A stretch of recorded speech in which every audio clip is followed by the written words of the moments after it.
सगळ्यांना good morning. मी पल्लवी स्वागत करते तुमचं आपल्या एका नवीन ब्लॉगमध्ये. आणि दिवसाची सुरुवात सकाळी उठले आणि अगोदर मी लाईट वगैरे ऑन करते आणि नंतर मग येते घर झाडायला. घर वगैरे झाडले की बाकीचे कामं आवरायला बरं पडते आणि म्हणून तेच काम चाललं होतं. घर वगैरे झाड होते, बाहेरचं वगैरे आरामशीर झाडते. बाहेरचं एवढं काही राहत नाही, पण घर झाडले की फ्रेश होऊन जातं आणि बाकीचे जे टिफिन वगैरे आहे ते करायला मोकळं पडतं. यांनाही सकाळीच जावं लागते म्हणून यांच्यासाठी छान दूध गरम केलं. त्यांना थोडी हलकी सर्दी होती म्हणून थोडं हळद टाकून दिलं आणि सोबत बदाम पण दिले. आणि मी ब्रश वगैरे केला आणि त्यानंतर घेतले छान गरम पाणी घेतलं. गरम पाणी घेऊन घेत असते अगोदर आणि मग नंतर पिते चाय वगैरे आरामशीर घेत असते. आणि गरम पाणी पिलं ना तर मला आता सवयच झाली आहे, ते भरपूर दिवस झाले आता पीत आहे. त्याच्यामुळं थंड पाणी सकाळी सकाळी प्यायला बरं वाटत नाही आणि ते सवय झाली त्याच्यामुळं गरम पाणी छान वाटते, मी रोज घेत असते. आणि त्यानंतर मग चाय ठेवायला गेली, पण आमच्याकडले दूध खराब झालं होतं. आता माझ्याकडे काही फ्रीज नाही आहे त्याच्यामुळं आता हे चालूच राहतं. गरमी तशीच आहे, काय करायला तर खूप गरम आहे त्याच्यामुळे लगेच दूध खराब होऊन जातं. आणि मग मी काही चहा वगैरे घेतला नाही. म्हटलंच मग टिफिनची तयारीला लागली. म्हटलं येता वेळेस दूध घेऊन यावं आणि नंतर मग आरामशीर चाय बनवावा.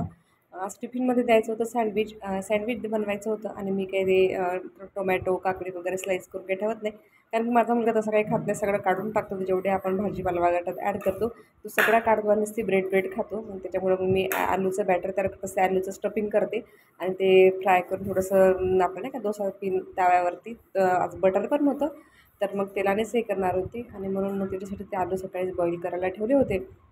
आणि तेच मग आलूचे साल वगैरे काढले आणि आलूचं चटणी वगैरे जे असते ते बनवून घेतली आणि मग तेच सँडविच तयार केलं. आता ब्रेड पण खूप छोटी होती, पण चला म्हटलं जी घरी आहे त्यातच बनवलं. आता ही होती घरी तर त्यातच ठीक आहे म्हटलं, त्यासाठी ठीक होतं. आणि बघा अशा प्रकारे मग सँडविच तयार केलं आणि मग त्यालाही सकाळी उठवलं, स्कूलसाठी रेडी केलं. पण रात्री काही पूर्ण होमवर्क कंप्लीट केला नव्हता म्हणून सकाळीच बसला होता, अभ्यासाला बसला होता. होमवर्क कंप्लीट तो जात नाही स्कूलमध्ये, कारण टीचरला फार घाबरतो. टीचर रागवते पण आणि कधी कधी एखाद्या धपाटा पण देऊन देते. मी पण आवरलं, चेंज वगैरे केलं, म्हटलं स्कूलमध्ये नेऊन सोडावं लागेल. पण मग यांनी आली की मग माझं एक काम हुकवून जातं, मला काही नेऊन सोडायचं काम पडत नाही. नेऊन सोडतात, तेच नेऊन सोडतात मग.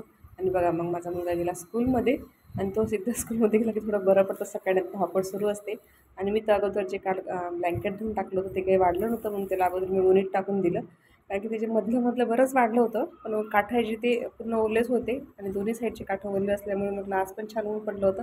म्हटलं अगोदर ते काम करावं नाही तर वास येते. बाकीचे मग दिवसभरातली आपली सकाळची पूर्ण कामं आवरून घेतली आणि छान पूजा केली. आता माझ्या आता स्वयंपाक आणि नाश्ता बाकी होता. पहिले म्हटलं नाश्ता करून घ्यावा, मी केवढ्या सकाळी नाश्ता करत नाही, आरामशीर पूजा वगैरे झाल्यानंतर फ्रेश आंघोळ वगैरे झाल्यानंतर मग नाश्ता करत असते. आणि यांनी येत्या वेळेस कॅन्टीनमधनं कचोरी आणली होती, मला काही एवढी काही आवडत नाही, मी थोडीशीच माझ्यासाठी काढून ठेवली, जेवढी लागते तेवढी, आणि बाकी त्यांना म्हटलं तुम्ही घेऊन घ्या.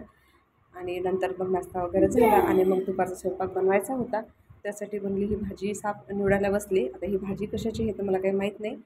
काल रात्री यांनी घेऊन आले होते, मला आवडते, छान लागते हिरवी मोकळी भाजी, कांदा हिरवी मिरची वगैरे घालून. आणि सोबत पालक सांबार होतं, म्हणजे सगळं साफ करून घ्यावं, निवडून घ्यावं, कारण की स्वयंपाकाला वेळ होता.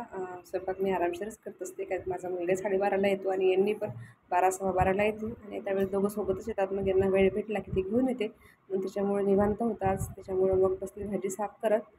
आणि मला तर अशा भाज्या निवडायचं तसं म्हटलं तर कंटाळा येतो, पण खायला छान लागतं. म्हणजे चला आता काही ना काही करावंच लागेल. आणि मी जे दूध खराब झालं होतं सकाळी, मी त्याचं हे बनवले, म्हणजे त्याच्यात साखर वगैरे टाकून त्याला पूर्ण आटवून देत असते. याला आम्ही कलाकंद म्हणतात, तुम्ही काय म्हणतात नक्की सांगा. छान लागतं खायला, असं गोडसर, थोडं कमी साखर टाकायची आपल्या चवीनुसार. आणि त्यानंतर घेतला मग स्वयंपाक बनवायला. आता माझ्याकडे रात्रीची एक शिळी चपाती होती आणि रोज तेच ते भाज्या म्हणजे तेच खायचं म्हणजे कंटाळा येतो. म्हणून मी कांदा टोमॅटो आणि हिरवी मिरची कोथिंबीर टाकून छान अशी चटणी बनवली आणि शिळी चपाती पण छान लागते. आणि बाकी इकडे स्वयंपाकही तयार होता आणि त्यासोबत थोडेसे स्नॅक्स पण तळले. आता कधी कधी असं चालतं खूप जेवणामध्ये लागतं, जेवण पण होते आणि तेच वरण भात भाजी पोळी म्हटलं कंटाळा येतो. आणि मग असा गेला आजचा दिवस.